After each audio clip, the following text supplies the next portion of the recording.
And the one thing I'll warn you is if you're going to use the XLRs and plug microphones in here, be careful.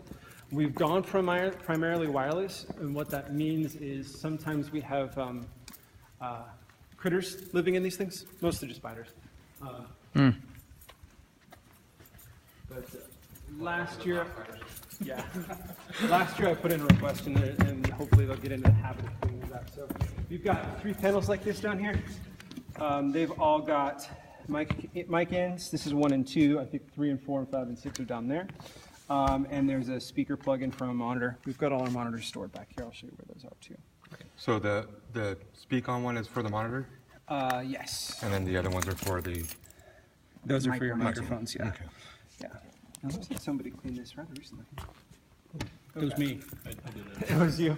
And then if you need it, that right there, this is a power. And I believe they finally replaced the plug. They did, so it's nice and safe in there. And it says works. Yes, and that does work. We just went through and double checked them all last year.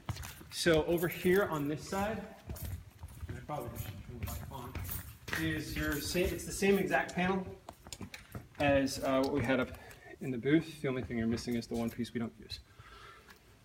And the you turn off the 4 is where you could turn it off here. Yeah, that one right there. What will happen, because there's a short in the lines, is if you turn off, I think it's 2, no, it's 1. If you turn off stage 1, it will sometimes randomly just turn itself on. If it's on, sometimes it will randomly turn itself off. There's a short somewhere.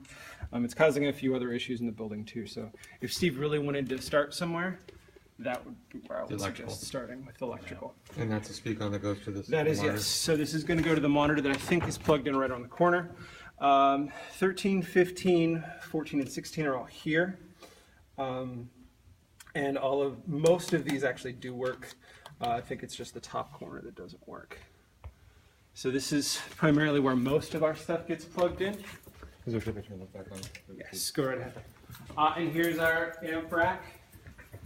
This is rigged to be super easy. All you have to do is come back here. There's a piece of glow tape on the button you need to hit. Hit that right there. It'll blink saying that it's working, and it'll boot itself all up. And at this point, you've got power and control of the sound system. Great. And the rest of this is pretty much locked down, so you can't change or mess with any of it. This is the new stuff that was just installed. I'm still working on 100% perfect synchronicity on the speakers. So right now everything works, but you can't do like fancy just left, just right. So but everything else is working fine. All right, that's definitely beyond any need I'd ever have. Exactly. And then the power down sequence, is it simply... It's reverse. So start here, do your stack, do your board. Okay.